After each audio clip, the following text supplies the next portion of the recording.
Assalomu alaykum futbol muxlislari va futbolsevar do'stlar. O'zbekiston va dunyomizda ro'y berayotgan eng so'nggi va qiziqarli xabarlar bilan ushbu kanal o'z ishini boshlaydi.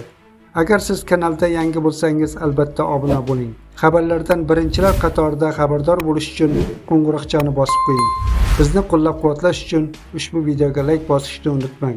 O'zbek hujumchisi Eldor Shomurodov yozda Roma klubidan Turkiyaning Istanbul Başakşehir jamoasiga ijara asosida o'tgan edi. Hozirda u Turkiyada faoliyatini davom ettirmoqda. Ma'lumotlarga ko'ra, Başakşehir mavsum oxirida Eldorni to'liq ravishda Romadan sotib olishni rejalashtirmoqda.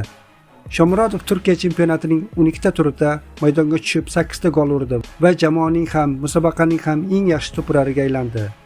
Ayni vaqtda Eldorning o'yinlarini Turkiyaning boshqa nufuzli klublari ham diqqat bilan kuzatib borishmoqda. Agar u shunday yuqori formada gol urishni davom ettirsa, katta ehtimol bilan Başakşehirda uzoq qolmaydi. Shu bilan birga Başakşehir jamoasi chempionatda barqaror o'yin namoyish eta olmayapti va jadvalda faqat 11-o'rinni egallab turibdi. Eldorga qiziqishni bildirishi mumkin bo'lgan klublardan biri hujumchiga ehtiyoji katta bo'lgan Fenerbahçe hisoblanadi.